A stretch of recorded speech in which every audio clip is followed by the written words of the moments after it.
So many people see investing as this daunting task, so much so that they actually avoid investing indefinitely. And this is a massive issue for their financial well-being. Investing is key for everyone, helping us retire early, retire independent, and not have to rely on a 9 to 5 to live our lives. So what I did is I made a very simple, extremely easy to follow 2 ETF portfolio. I'm going to be breaking down both of these ETFs in this video and showcasing why I'm putting them in this portfolio together, their pros and their cons, and how they overlap. At the end of the video, I'm going to be showcasing some of the cons of this portfolio, but also how the performance would have been had you invested in this 5-10 years ago. So I hope you guys are interested. If you're new to beginning, don't forget, ask me any questions you have in the comments. I will try to get to each of them, and let's check out this super simple, super easy beginner portfolio. Before we talk about how beginner investors can succeed, let's talk about why a lot of retail investors fail. Starting with The Psychology of Money. It's actually a book, a phenomenal book. If you've never read it, I highly recommend checking it out. Psychology plays a massive role with trading. Whether you're up big, whether you're down big, everything relates back to your psychology. FOMO is a huge issue. If you see a bunch of people getting into one penny stock and you know, if I can get in and double my money, I'd be super happy, and then it tanks, so on and so forth. There's a lot of things you'll have to learn as a beginner investor. And that's why this portfolio in this video is so simple and avoids a lot of these issues, all of them actually. Number 2 is hidden costs. It can be really expensive to day trade, swing trade, to have fees on what you're buying and selling, to not understand how taxes work in your investment account and not set money aside for those taxes when tax season comes. So you have to understand there's a lot that goes into trading that doesn't even involve specifically picking stocks. There's concepts that we'll need to learn, which we will in due time. Next is the informational disadvantage that a lot of people like myself who have a 9 to 5 have. I can't keep up to date with all these influencers on the top news, on what's running, why things are falling, and so on and so forth. I also don't have a hedge fund. I'm not a politician who can trade based off information that's not public yet. There are a lot of things that can set us back with trading, which can make it also very complicated, which again is why we're having a very simple and easy 2 ETF portfolio. And last but not least is risk management. And this one destroys portfolios using things like leverage, like margin when you don't understand how, and you don't understand the risks that go with it. And then also going all in on 1 or 2 stocks. Sometimes it would work. I'm not going to lie to you. If you had gone all in on Nvidia 10 years ago or all in on Tesla 10 years ago, you would be sitting really pretty. But imagine the thousands of other stocks where if you went all in on them, underperformed the market, or fell off in price. And that's why diversification is key. So in this video, we're going to cover how diversification works within these 2 ETFs, because although we're only holding 2 ETFs, they hold a bucket of stocks within them. So I hope you guys are ready and interested. Again, if you are interested in learning to invest, don't forget to like the video and to subscribe. Now let's check out SCHD, or the Schwab US Dividend Equity ETF. Is an extremely popular, extremely cheap, and extremely simple ETF to hold. Now, to understand what SCHD does and how it works, you have to understand what this is right here. A dividend. So a dividend is a cash payment, sometimes offered in shares, that a company will distribute to shareholders from its profits. So SCHD is a dividend-focused fund. And the way that this fund is created, because an ETF is a grouping of underlying stocks, in most cases, the goal of this fund is to track as closely as possible before fees and expenses, which we will talk about, the total return of the Dow Jones US Dividend 100 Index. If you don't know what the Dow Jones US Dividend 100 Index, it's an index of higher quality dividend stocks. And they kind of showcase that below in the highlights of SCHD. So if you're interested in a relatively safe fund that's going to pay a lower dividend yield, SCHD is a pretty simple choice. Now, the bonuses of this, it's straightforward and low cost, and it also offers potential tax efficiency. It can serve as part of a portfolio or a core portion of it in a diversified portfolio. It tracks an index. Here's the key kicker with these dividends. It tracks an index focused on quality and sustainability of dividends, which if you're new to investing, dividends are not guaranteed, ever. I don't think they are ever guaranteed. And what I mean by that is a company can decide to not pay a dividend, to reduce their dividend, to increase their dividend, and so on. So what this index is tracking is quality funds that don't have a real reason to reduce their dividends. And that takes a lot of math and a lot of number crunching that we simply don't have to do because we can just hold SCHD. Sustainability is also extremely important because a company has to be profitable enough to pay out dividends. And so a lot of companies will, in a down market, lose income and therefore not be able to pay out their consistent dividends. They'll have to cut the dividends, which for dividend-focused investors is a real bummer. And now there are many different kinds of investors. You can be a growth investor, which is going to be what our next fund is all about, or a dividend-focused investor. I am a mix myself. I have growth funds and I have income funds that pay a dividend, and I have ETFs that also pay a dividend. So it doesn't really, it matters which one you are, but in regard to SCHD, it's a simple ETF that a lot of people like to own because it is so simple and so cheap. So now we are looking at some more information on SCHD. And a lot of this stuff I typically ignore because I'm not going to swing trade SCHD. If I were to buy it, it would be a long-term hold for me. So when we're looking at the details for this fund, we can see the total expense ratio, 0.06%, which is very, very, very low. This is a very cheap fund to hold, and that's why it is very, very popular. And by popular, I mean we can see the total net assets right here, $84.4 billion. This is not total investors, it's the amount of money invested in the fund, also sometimes known as assets under management. So the total assets are large, and for good reason. SCHD is a very popular fund. The US Dow Jones 100 Index is popular, and SCHD, being an ETF in this ETF wrapper, makes it simple for investors like you and I to hold it and get a lot of the advantages. We can see the total holdings, 101. Portfolio turnover rate is important. That's how often it's moving in and out stocks, right? So if a stock doesn't look like it's going to be able to sustain its dividend, they will remove it from the portfolio and bring in one that is doing better and has more sustainability. A lot of this stuff is important. You can look it up and see if SCHD really fits the investment style that you're looking for. But for me, for a simple portfolio like this one, we don't need to dive into all of that. The 30-day yield is important, and so is the distribution yield, which is trailing 12 months, meaning in the last year, what has the yield been? And that is 3.51%. Meaning if you had invested $100 at a 3.51% yield, you would get $3.51 annually. And that might seem a little bit low. Investing that much money and only getting $3.51, that is true. It is a lower yielding fund, but because it is lower yielding, it is also lower risk.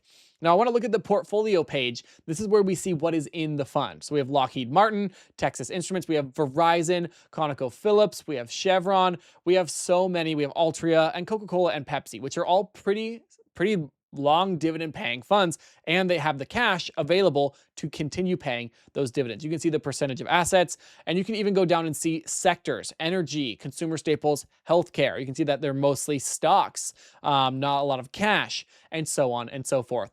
So SCHD is a very solid fund. It is half our portfolio. We're going to have 50% in SCHD for the dividends and for the growth and for the dividend growth, which is also a key metric. But I want to showcase really quickly the dividend history of SCHD. I'm on a website called Seeking Alpha, and I typed in SCHD and we pulled this fund up, and I want to showcase some important, not only charts of the dividends, but the dividend growth. So SCHD has a dividend yield of about 3.3%, again, which is pretty low, but it is still a little bit above the median of all ETFs. But not all ETFs pay a dividend, which is important to remember. The dividend growth rate is 5.35%. So it is increasing this dividend. And then we have the 3-year CAGR, which stands for compound annual growth rate, or compounding year over year, how much it's growing. So in the last 3 years, every year it's been growing 7.06%, which is impressive. It has been growing long-term over 10 years, and these funds do have this one has specifically 14 years of dividend growth, meaning that dividend is continuing to increase, which for dividend-focused investors is amazing. It has to keep up with the price as well. So again, a lower yield with one share at $31.61. In the last 12 months, you would have been paid out $1.05, which isn't terrible by any means, but it is a little lower than some income-focused investors like. Now, when we zoom out, we can see in the last 10 years, the dividend has pretty much continually grown. And every time, it jumps up, it jumps down. They're trying to continually grow this ETF for the dividend-focused investors. If we scroll down here, we can see it pays out random amounts based off of the dividends that are paid out from the funds it holds. So it does pay quarterly, meaning you're getting a dividend every 3 months. And because of this variation, 1 month you're going to get 51 cents per share. The next you're going to get 70, the next 63, and the next 70 again, and so on. Some months can be a little bit lower, 25 cents, 26 cents, but then they can bounce back up. We've only seen dividends from 2025. We haven't seen some from 2026 yet because we haven't closed our first quarter, but we'll see if SCHD paid out a bigger dividend early in 2026 than prior. So SCHD really is just a simple fund to hold. It has dividends, it has growth, and it does give you a kind of different style of investment compared to our next ETF by Schwab, which is ticker SCHG. I want to say that this portfolio is not going to guarantee you outperform an index like the S&P 500, the NASDAQ 100, or the Russell 2000. It's simply an easy to start income and growth portfolio that gives you a bit of diversification. Now, I have to always say this in every video, this is not financial advice. Do your own due diligence, do your own research, and if you don't know much about stocks or investing, I have tons of content out about it, right? So check it out and let me know what you think. Now, SCHG, and the G stands for growth, and you probably could have guessed that. It has a lower total expense ratio than SCHD at 0.04%. Now, if you want to know of a really high expense ratio, I've seen expense ratios go up to 1%, up to 2% plus, which is very, very high. And all this means is these funds are extremely cheap to own, which is partially why they are so popular. And the difference with SCHG is it is not focused on paying a dividend like our previous fund, SCHD. This fund is solely for growth, meaning that you want the chart to simply move up and to the right. So this is going to track the Dow Jones Large-Cap Growth Total Stock Market Index. Total stock market. It's not sector-based. It's simple large stocks by market cap. And market cap is the amount of money in them, right? So something like Tesla and Meta have massive market caps compared to some smaller stocks that might be newer, and so on.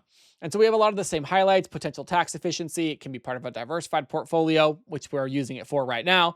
And it gives you access to large cap US equities that exhibit growth style characteristics. And one of the beauties of this, and one of the things that trips up retail investors often, is they try and figure all this stuff out on their own, right?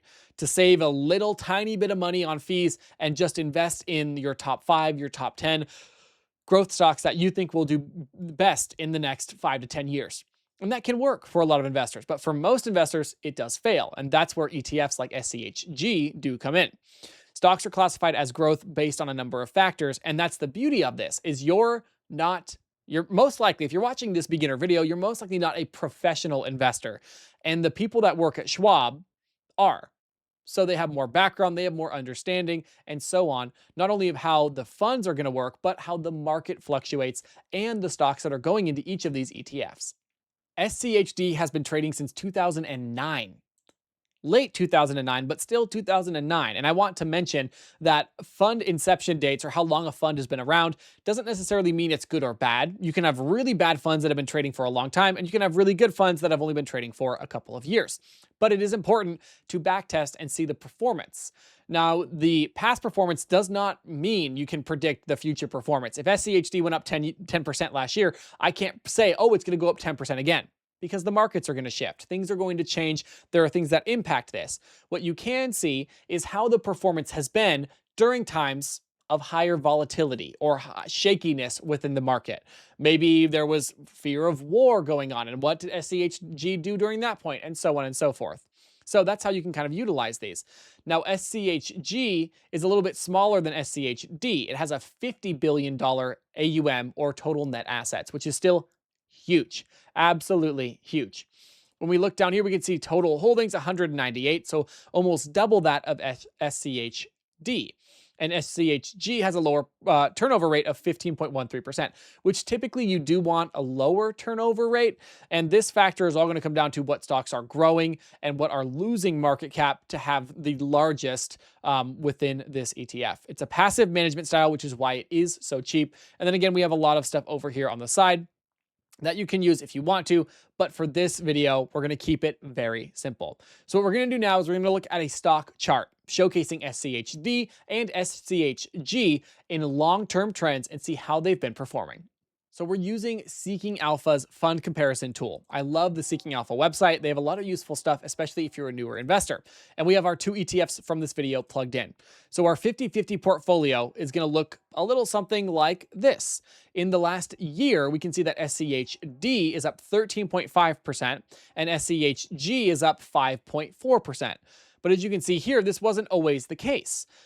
For most of this year, SCHG has been the better performer, at one point being up over 16.5%, whereas SCHD was down 5%, which is a little bit scary. But since we've seen a bit of a shift in the market, we've seen a lot of investors pulling money out of higher risk tech stocks, software stocks, and cryptocurrencies. A lot of people are flooding to SCHD because it is a little bit safer, a lower yielding, very efficient, very selective ETF. SCHG is hurting a little bit, but these two typically trade a little bit opposite. If SCHD is doing extremely well, SCHD will sometimes lag, and vice versa. When SCHD booms, investors are a little bit more fearful of the market. But this is price return only. We're not even factoring in the dividends that come from these funds. So we're going to flip it to total returns. And what you can see here is SCHD is now up almost 18% and SCHD is up 5.82%. So the dividends do help a little bit with with SCHG, and they help a lot more with SCHD because it is a dividend-focused fund. Now, when we zoom out a little bit more, if we go to the 3-year, we can see that SCHD is typically an underperformer. With total return, we have our dividends factored in. SCHD typically does better. Even with the last year, SCHD outperforming and bouncing up, SCHD in the long term has outperformed. We can zoom out even more and see again on the 5-year, SCHD for a long period of time did better than SCHG because the market was at a worse spot and people were wanting safer places to store their money and still get a nice dividend. If we zoom out even more, we can see that long-term, not since inception, but close to it, that SCHD has returned 250%, which is a 2.5x return on your money in 10 years. Whereas SCHG, I apologize, I keep messing them up. SCHG is up 440% for a massive outperformance from SCHG. My goodness, how many times am I going to do that? So SCHG with the growth aspect does typically outperform SCHD, but they do fit together in a nice portfolio for some diversification because again, you have one that's focused on growth, one that's focused on income, and there's not a lot of overlap within those holdings. So it's a simple 2 ETF portfolio. You're going to have growth on one end and you're going to have dividends and a little bit of growth on the other end. So you're a little bit more diversified. But with only 2 ETFs, you're not super diversified. There are other options where you can add more diversification depending on your investment strategy. But if you're a fully new beginner, you have no idea what you're doing, look at this portfolio and see if it's something that matches up with what you think you'd like to see return-wise in your account. As always, let me know what you guys think in the comments. And if you want to know more about investing, learn with me, don't forget to like the video and to subscribe. And if you really want to see some cool stuff, check out these videos popping up on your screen right now.